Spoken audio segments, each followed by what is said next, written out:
Halo, selamat pagi anak-anak Bapak di kelas 6. Nah, pada pertemuan sebelumnya, ketika di Google Meet, kita sudah belajar tentang kalimat efektif, ya. Nah, jadi pada pembelajaran kali ini, materinya masih berhubungan dengan bagaimanakah sebenarnya aturan dalam penulisan kalimat supaya menjadi kalimat efektif. Nah, maka dari itu anak-anak Bapak berharap kamu simak dengan baik apa yang kita pelajari hari ini supaya nanti kamu paham dan supaya semakin mampu menulis kalimat yang efektif. Selamat belajar, tetap semangat. Ayo kita gunakan bahasa Indonesia yang baik dan benar. Bukankah pada tahun 1928 para pemuda-pemuda hebat dalam Sumpah Pemuda mereka telah berjanji menjunjung tinggi bahasa Indonesia sebagai bahasa persatuan? Lalu bagaimana dengan kita? Mari kita belajar menggunakan bahasa baku, menggunakan bahasa Indonesia yang baik dan benar sebagai wujud rasa cinta kita terhadap tanah air Indonesia. Tidak terasa sebentar lagi kita sudah akan ujian kedua selama kita melaksanakan pembelajaran jarak jauh. Tetapi yang kami lihat, masih banyak anak-anak kami yang selalu melakukan kesalahan berbahasa. Bahasa itu anak-anakku dibagi menjadi dua. Ada bahasa lisan, ada bahasa tulisan. Nah, dalam hal ini, karena memang kita masih dalam proses pembelajaran jarak jauh, maka kesalahan itu sangat jelas kami perhatikan karena kalian mengerjakan tugas itu dalam bentuk tulisan. Dari beberapa kesalahan berbahasa, yang sering kami perhatikan adalah menggunakan kata yang tidak baku, kesalahan preposisi, kesalahan konjungsi, dan yang terakhir adalah kesalahan diksi. Nah, akan sangat luas ini anak-anakku. Ketika kita ingin membahas kata tidak baku, kesalahan preposisi, kesalahan konjungsi, kesalahan diksi, maka nanti cakupan materinya akan sangat luas. Maka dari itu, supaya pembelajaran kita hari ini efektif, atau kamu lebih fokus, maka yang kita bahas hanya dua saja. Yang pertama, kesalahan karena menggunakan kata tidak baku. Yang kedua, kesalahan karena menggunakan preposisi yang tidak tepat. Bisa ya? Nah, kita mulai dari yang pertama. Kata tidak baku. Kata yang tidak baku ini, anak-anakku, artinya adalah kata yang penulisannya tidak sesuai dengan Kamus Besar Bahasa Indonesia. Ya, Kamus Besar Bahasa Indonesia. Secara umum, kata yang sering kalian gunakan itu ada dua, yaitu kata dasar, kemudian yang kedua adalah kata berimbuhan. Ya, kata dasar atau kata berimbuhan. Apa itu kata dasar? Kata dasar itu anak-anakku, kata yang tidak bisa lagi kita perpendek, kita persingkat. Ya, tidak bisa lagi dipersingkat dia. Nah, contohnya akte, azas, fikir. Akte, azas, fikir. Ini adalah contoh kata dasar yang termasuk kata tidak baku atau kata yang salah, ya. Kata tidak baku atau kata yang salah. Akte adalah penulisan yang salah. Harusnya bagaimana? Harusnya akta. Jadi jika selama ini anak-anakku kamu sering mengucapkan atau menuliskan akte lahir, sebenarnya itu adalah penggunaan kata yang salah. Yang benar adalah akta lahir, bukan akte lahir. Akta. Ya, akta. Dalam PKN, pembelajaran PPKN, kalian juga sering menuliskan azas menggunakan Z. Sebenarnya yang benar, sebenarnya yang baku itu adalah asas. Kalian juga sering menggunakan berpikir, fikir, pakai F. Nah, sebenarnya kata yang baku adalah pikir. Bisa ya? Nah, kemudian sering juga kita menggunakan kata berimbuhan. Tetapi kata berimbuhan yang kita maksud adalah kata yang tidak baku. Apa contohnya? Mempengaruhi, merubah, kemudian menghimbau. Ini adalah contoh penggunaan kata yang salah. Ya. Nah, coba simak anak-anakku. Ini tadi kita katakan kata dasar. Ini kata berimbuhan. Tadi kan Bapak katakan kata dasar itu kata yang tidak bisa lagi dipersingkat. Nah, jika ini masih bisa dipersingkat ya. Misalnya mempengaruhi. Kata dasarnya apa? Pengaruh. Nah, artinya ini masih bisa kita persingkat. Kita hilangkan me di depan, i di akhir, maka akan tinggal pengaruh. Sedangkan kalau di kata dasar tidak bisa kita persingkat lagi ya. Nah, mempengaruhi adalah kata yang sering kita gunakan tetapi ternyata itu adalah kata yang salah. Coba kalian ulang-ulang simak, ulang-ulang ucapkan. Oh, ini salah. Yang benar adalah memengaruhi. Jangan ada yang berkata seperti ini. Loh, Pak, pengucapannya janggal, Pak. Tidak ada kata janggal, anak-anakku. Inilah penulisan yang tepat.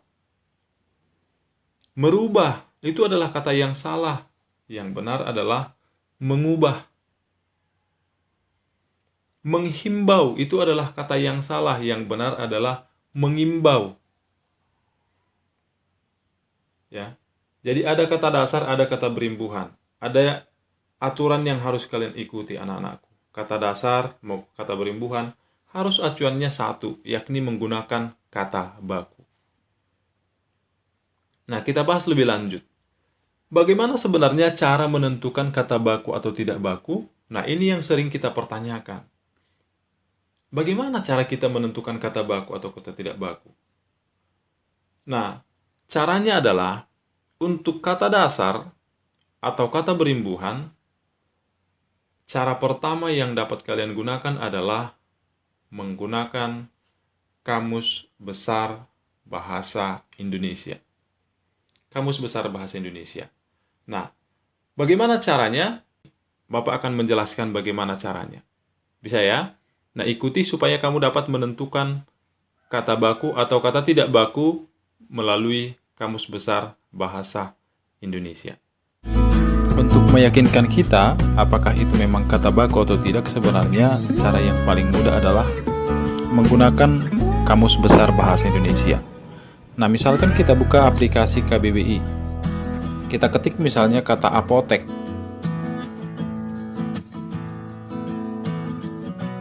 Nah, ketika apotek yang kita cari, maka akan ada muncul pengertian seperti ini. Toko, tempat meramu, dan seterusnya. Nah, namun andai kata-kata yang tidak baku yang kita masukkan, misalnya apotik, maka yang keluar bukan definisi, tetapi seperti ini. Apotik bentuk tidak baku. Kita ingin membuktikan kata baku apakah mempengaruhi atau memengaruhi. Mari kita sama-sama kita saksikan. Nah, kita masuk ke aplikasi Kamus Besar Bahasa Indonesia. Kita masukkan kata mempengaruhi.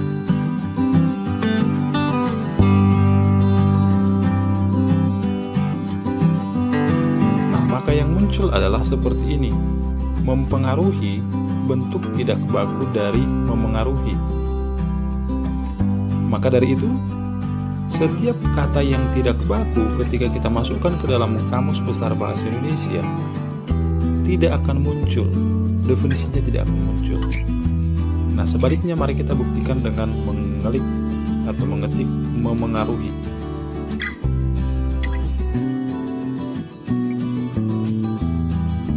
Nah, ketika memengaruhi yang kita klik, maka sudah muncul memengaruhi, berpengaruh pada keadaan atau mengenakan pengaruh pada, seperti itu. Nah, selain menggunakan Kamus Besar Bahasa Indonesia, untuk kata berimbuhan kamu juga dapat menggunakan afiksasi ya. Untuk menentukan apakah itu kata baku atau tidak, untuk kata berimbuhan kamu dapat menggunakan afiksasi. Apa itu afiksasi? Afiksasi adalah proses pembubuhan imbuhan pada suatu kata dasar. Pembubuhan imbuhan pada suatu kata dasar. Nah, perhatikan contoh berikut ini. Misalkan ada soal anak-anakku. Mempengaruhi atau memengaruhi, manakah yang baku? Langkah pertama tadi kan kita menggunakan Kamus Besar Bahasa Indonesia. Lalu kan yang menjadi pertanyaannya, bagaimana seandainya kita tidak punya kamus? Atau ketika kita ujian, kita kan tidak mungkin menggunakan kamus. Bagaimana solusinya? Tadi sudah saya katakan, kita gunakan afiksasi. Nah, coba kamu dengarkan, kamu perhatikan ini. Mempengaruhi atau memengaruhi, mana yang benar? Nah, coba perhatikan ya. Kita harus beranjak dari kata dasar. Mempengaruhi atau memengaruhi itu berasal dari kata dasar pengaruh. Ya, ini pengaruh. Nah, coba kamu simak. Pengaruh. Pengaruh huruf pertamanya adalah P. Pengaruh itu huruf pertamanya adalah P. Maka cara menentukannya adalah kita cari 3 kata yang juga dari huruf P, anak-anakku. Kata dasar yang huruf pertamanya juga P. Ini ya. Nah, misalnya apa? Pijat. Dari P ya. Iya, dari P. Ini pengaruh, ini pijat. Dari sama-sama dari P. Yang kedua, paku. Itu juga dari P. Yang ketiga, putar. Itu juga sama-sama dari P. Pengaruh P, pijat P, paku P, putar P. Nah, langkah berikutnya bagaimana? Langkah berikutnya adalah kita masukkan ini anak-anakku, kita gabungkan dengan awalan me. Ini kan awalan me ini, me. Nah, misalnya kita pakai pijat. Perhatikan. Me tambah pijat menjadi apa anak-anakku? Memijat kan? Apa pernah kalian berkata mempijat? Tidak kan? Yang benar adalah memijat. Tidak pernah kan kalian mengatakan mempijat? Yang kalian katakan adalah memijat. Yang kedua, sekarang kita masukkan kata paku. Apa yang kita ucapkan? Memaku kan? Me tambah paku itu memaku, bukan mempaku. Mempaku, itu salah. Yang benar adalah memaku. Atau yang ketiga, me tambah putar. Apa yang kita katakan? Memutar. Nah, coba perhatikan. Memijat, memaku, kemudian memutar. Bisa ya? Nah, lalu kesimpulannya apa anak-anakku? Kesimpulannya apa? Coba kamu perhatikan ini. Setiap awalan me, disimak ya baik-baik ya. Setiap awalan me, ketika kita gabungkan dengan kata dasar yang huruf pertamanya P, maka P itu akan luluh atau berubah menjadi M. Ini ya, mohon maaf ini M-nya. Berubah menjadi M. Ini. Jadi dia bukan mempijat tetapi memijat. P sudah berubah menjadi M. Bukan mempaku tetapi memaku. Di sini kamu perhatikan, memijat tidak ada lagi P di situ. Di sini juga seperti itu, tidak ada lagi P. Memputar tidak ada lagi P, yang ada M. Bisa ya? Sekali lagi, maka ketika awalan me digabungkan dengan kata dasar yang huruf pertamanya P, maka P itu akan berubah menjadi M. Nah, dari sini apa yang bisa kita lihat? Maka kesimpulannya adalah setiap kata dasar yang huruf pertamanya P akan berubah menjadi M. Bisa ya? Setiap kata dasar yang huruf pertamanya P akan berubah menjadi M. Lalu kita kembali ke contoh yang tadi. Mana yang benar? Mempengaruhi atau memengaruhi? Nah, tadi kan sudah dikatakan, pengaruh itu berasal dari kata P. Tadi kita sudah sepakat. Kesimpulannya adalah setiap kata dasar yang huruf pertamanya P akan berubah menjadi M. Artinya, ketika ini kita gabungkan dengan awalan me, maka yang benar adalah mengaruhi. Bisa ya? Nah, seperti itu anak-anakku. Jadi nanti kalau misalnya kalian ada kata yang baru, misalnya memperbarui atau memperbaharui, langkah pertama adalah tentukan dulu kata dasarnya. Lalu cari kata dasar yang huruf pertamanya sama. Seperti ini tadi. Nah, bisa ya? Nah, berikutnya kita akan membahas tentang kesalahan preposisi. Nah, preposisi itu anakku disebut juga dengan kata depan, ya. Kata depan.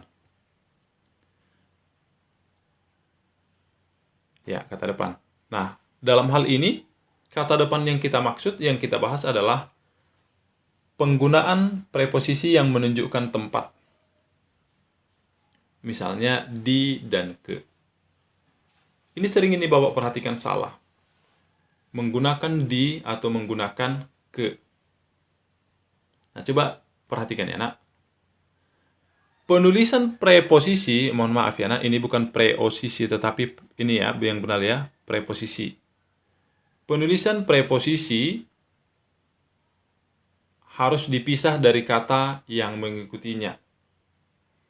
Harus dipisah dari kata yang mengikutinya. Nah, coba perhatikan. Di samping.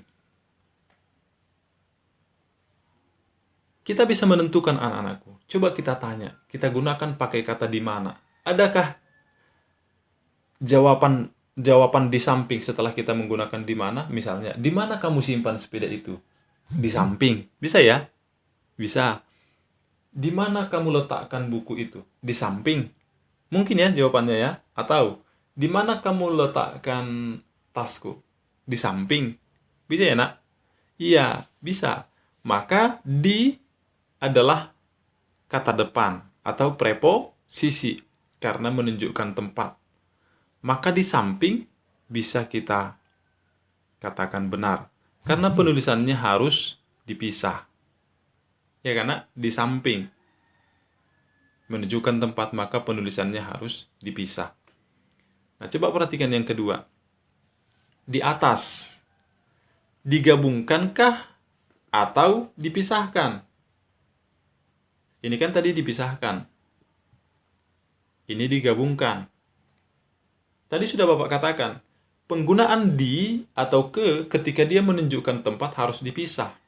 Bagaimana cara menentukan apakah itu menunjukkan tempat atau tidak? Kita gunakan kata di mana. Adakah pertanyaan di mana yang jawabannya di atas? Ada. Misalnya bagaimana? Di mana kamu letakkan buku itu? Oh, di atas. Di manakah bintang? Oh, di atas. Asbes rumahmu berada di mana? Di atas. Ada ya? Nah, di pada kata di atas juga merupakan kata depan. Maka kalau ini kita gabungkan, itu adalah penulisan yang salah. Setiap kata yang menunjukkan tempat harus kita pisahkan. Maka yang benar bagaimana? Yang benar adalah di atas. Ini dipisahkan. Bisa ya? Nah, yang ketiga. Ke kanan. Sama seperti di yang tadi anak-anakku. Di dan ke, ketika dia menunjukkan tempat, harus dipisahkan. Kalau tadi, di, kita menggunakan kata tanya di mana. Kalau ke, kita bisa menggunakan tanya kemana. Misalnya, ke arah mana kita akan pergi? Oh, ke kanan. Ke arah mana kita melangkah? Oh, ke kanan. Berarti ke kanan itu menunjukkan tempat juga. Maka harusnya kita ini salah karena harus kita pisah ke kanan. Bisa ya? Nah, yang berikutnya yang terakhir. Ke kiri. Apakah ini sudah benar? Iya, ini sudah benar karena penulisannya harus dipisah. Bisa ya? Nah, jadi ingat ya, setiap kalian menggunakan di atau ke yang menunjukkan tempat, maka harus dipisah. Bisa ya? Harus dipisah. Nah, jadi sebelum kita akhiri, di sini ada Bapak buat latihan anak-anakku. Perhatikan ini. Di sini ada 6 contoh kata yang saya buat. Ada kata yang benar, ada kata yang salah. Nah, tugasmu adalah tentukanlah kata-kata berikut ini apakah sudah benar atau masih salah. Jika dia sudah benar, kamu hanya menulis sudah benar. Namun ketika masih salah, kamu harus mengubahnya menjadi kata yang benar. Bisa ya? Ada 6 latihanmu, tentukan mana kata yang benar. Jadi misalnya di samping. Kalau misalnya kamu merasa sudah benar, kamu menulis sudah benar dalam kurung baku. Tetapi ketika masih salah, kamu harus mengatakan salah. Lalu kamu perbaiki dengan kata yang benar. Bisa ya? Nah, demikianlah pembelajaran kita hari ini. Bapak berharap semoga Tuhan membukakan hati dan pikiranmu, sehingga apa yang kita pelajari hari ini dapat kamu pahami dan dapat kamu aplikasikan dalam pembelajaran bahasa Indonesia. Salam sehat untuk kita. Nah, jadi demikianlah pembelajaran kita untuk hari ini. Di dalam video pembelajaran tadi sudah Bapak sampaikan bahwa ada 6 tugas kalian ya, hanya 6. Nah, kerjakanlah itu dengan baik, tulis dengan rapi, kemudian nanti kumpulkanlah itu pada saat pengumpulan tugas ke sekolah. Demikianlah pembelajaran hari ini. Tuhan